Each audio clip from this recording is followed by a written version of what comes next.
আসসালামু আলাইকুম রহমতুল্লাহ বরকাতুহু। আশা করি সবাই ভালো আছেন এবং সুস্থ আছেন। আজকে আমি আপনাদের সামনে আপন মুর্শিদ দর্শনের সাধনা নিয়ে হাজির হয়েছি। আপন মুর্শিদ দর্শন মানে আপন গুরু, আপন পীর, আপন মুর্শিদ,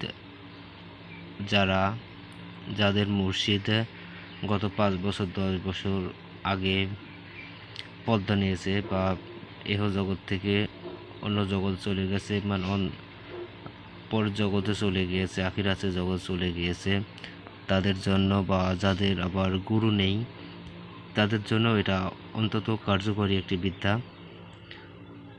আপনারা কি করবেন? আগে আমি আপনাদেরকে এটা শুদ্ধভাবে পড়ে দেই, আপনারা ভালো করে শুনুন এবং স্ক্রিনশট নিয়ে নিতে পারেন। সুবহানাকা মালিকাল মুর্শিদা, সুবহানাকা মালিকাল মুর্শিদা, সুবহানাকা মালিকাল মুর্শিদা। অন্তত সহজ একটি ভাষা, ছোট্ট 3 কথার একটি দোয়া বা বিদ্যা। আপনারা ভালো করে দেখে নিন, এবার শুনে নিন। আমি আবারও পড়তেছি। সুবহানাকা মালিকাল মুর্শিদা, সুবহানাকা মালিকাল মুর্শিদা। তো এটার নিয়ম কি করবেন? সামনে যদি তার ফটো থাকে বা ছবি থাকে সামনে নিয়ে নেবেন, যদি না থাকে তাকে কল্পনা করতে থাকবেন কেমন আসলে আপনার তো কিছুটা খেয়াল থাকে, তো বর্জ্যকে আনবেন, এটা আপনার ধ্যানে আনবেন, চোখ বন্ধ করে ধ্যান করবেন। এটা করবেন কি তারপরে এটা করবেন ঠিক দুপুর বেলায়, ঠিক দুপুরের সময় এটা করতে হবে। আপনার ছায়া যখন পায়ের কাছে আসবে, আপনার ছায়া যখন পায়ের কাছে আসবে সেই সময় একটি নিরিবিলি জায়গায়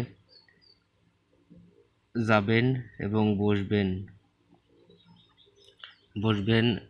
বা নিরিবিলি জায়গায় বা গাছের ছায়ায়, বড় গাছের ছায়াও বসতে পারেন। তো বসার পরে আপনারা কি করবেন?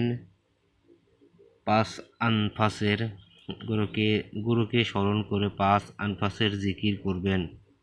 যে কোনো জিকির করতে পারেন, লা ইলাহা ইল্লাল্লাহ, লা ইলাহা ইল্লাল্লাহ, সুবহানাল্লাহ, আলহামদুলিল্লাহ, লা ইলাহা ইল্লাল্লাহ, এটুকু করতে পারেন। বা 5 আনফাসের জিকির করবেন।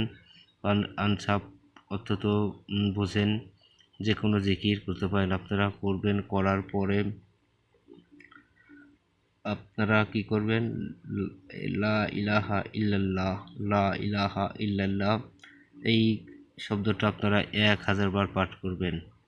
লা ইলাহা ইল্লাল্লাহ, এই শব্দটা 1000 বার জিকির করার পরে আপনারা কি করবেন? মুহাম্মদুর রাসূলুল্লাহ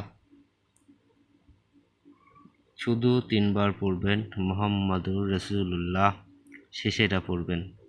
1000 বার এটা পড়ার পরে লা ইলাহা ইল্লাল্লাহ শেষে যায় আপনারা বলবেন মুহাম্মদুর রাসূলুল্লাহ সাল্লাল্লাহু আলাইহি ওয়াসাল্লাম।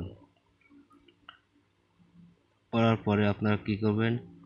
আকাশের দিকে তাকাবেন, আকাশের দিকে তাকাবেন বা উপরের দিকে তাকাবেন। তাকিয়ে 1 মিনিট তাকিয়ে থাকবেন, তারপরে একটা সালাম দিয়ে চলে আসবেন। এরকম করে 2-3 দিন 7 দিন যদি করতে পারেন, একদিনের যদি দেখা হবে, একদিন যদি দেখা না হয় তবে 7 দিনের বার চালিয়ে যাবেন। অবশ্যই আপনার সাক্ষাতে সে শয়নে স্বপ্নে হোক, জাগরণ হোক, যে কোনোভাবে আপনার সাক্ষাৎ হয়ে যাবে। তো বুঝতে না পারলে আমি বুঝিয়ে দেবো, পর আমাকে জানাবেন অবশ্যই। তো ভালো থাকবেন, সুস্থ থাকবেন। আসসালামু আলাইকুম ওয়া রাহমাতুল্লাহি ওয়া বারাকাতুহু।